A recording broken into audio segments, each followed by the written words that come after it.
How are you doing? I'm Dr. Paul, Dr. P. Welcome to Mental Health Timeout Tip.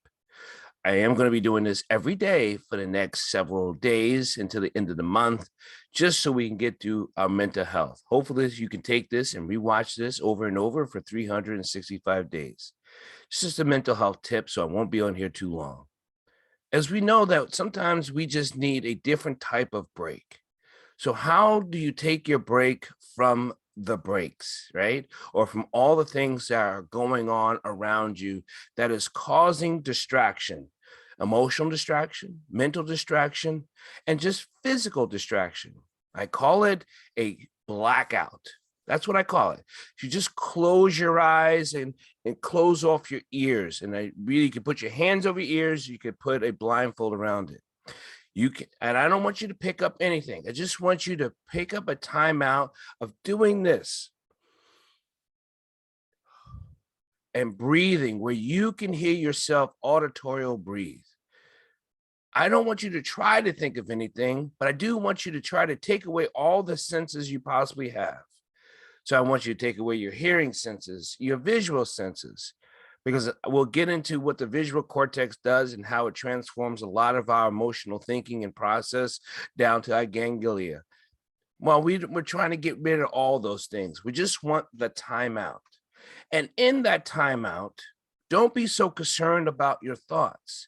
Don't be concerned about, I should, I would, and I would like to. Think about something like that. I mean, what I mean when I says, I don't want you to say to yourself, I don't want to think about this. I shouldn't be thinking about this. I would like to be thinking about this.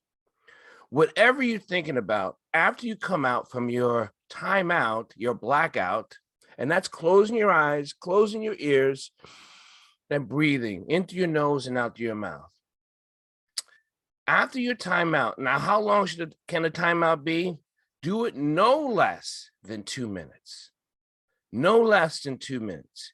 That means you can go further if you have that time. You can go further if you have that time. What I would like to do when I do my timeout, I do 5 minutes. I do a 5-minute timeout of decreasing all sensory perceptions. I try not to get anything that's touching or something soft, whatever, and then just do a complete blackout. After I come out of my blackout, there's times to write those notes because there's a lot of stuff that just wants to come out of you. Again, those notes are for you to read and look over about what is coming out of you. The timeout is for you to reflect. It is for you to observe. It's not so much for you to correct. You can correct in another time, but until you observe and reflect, you're always thinking about correction. So instead of correction, just do an emotional blackout.